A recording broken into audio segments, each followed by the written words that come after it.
Tea தூள் டப்பா, coffee தூள், பூஸ்ட் டப்பாலாம் உள்ளே பார்த்தீங்கன்னா ஒரு மாதிரி பிசு பிசுன்னு இருக்கும். நம்ம என்ன தான் போட்டு சோப்பு போட்டு தேய்ச்சாலும் என்ன ஆகாது, அந்த பிசு பிசுப்பு அவ்வளோ சீக்கிரம் போகவே போகாது. அதுக்கு நம்ம என்ன பண்ணலான்னா, ஃபர்ஸ்ட்டு ஒரு லெமனை இது போல் நல்லா பிழிஞ்சு விட்டுக்கலாம். அதுக்கப்புறமா நம்ம டேப்லெட் கவரை குட்டி குட்டியாக கட் பண்ணி வச்சுருந்தோம் பார்த்தீங்களா, அந்த கட் பண்ணி வச்சுருந்தது எல்லாத்தையும் அதுக்குள்ளே போட்டுட்டு, உங்கள்கிட்ட விம் ஜெல் இருந்துச்சுன்னா ஆட் பண்ணிக்கோங்க. என்கிட்ட விம் ஜெல் இப்போதைக்கு இல்லாததுனால சும்மா நார்மலாக நம்ம சாமான்கள் யூஸ் பண்ணுவோம்ல சோப்பு, அந்த சோப்பில் கொஞ்சம் தண்ணி ஊற்றிட்டு அதில் கொஞ்சம் பேக்கிங் சோடாவையும் போட்டுட்டு, நெக்ஸ்ட்டு அந்த குட்டி குட்டியாக கட் பண்ண அந்த டேப்லெட் கவரையும் உள்ளே நல்லா சேர்த்துட்டு நல்லா டைட்டாக இப்போ நல்லா பார்த்துக்கோங்க, அந்த மூடிலலாம் எவ்வளோ பிசு பிசுன்னு இருக்குன்ட்டு. நீங்கள் ஆல்ரெடி முன்னாடியே பார்த்துருப்பீங்க, அந்த டப்பாவும் ரொம்ப பிசு பிசுன்னு இருந்துச்சு.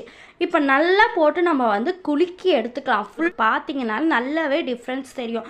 நம்ம கஷ்டப்பட்டு பஞ்சை போட்டு ரொம்ப நேரம் தேய்க்கணுன்ற அவசியம் இல்லை.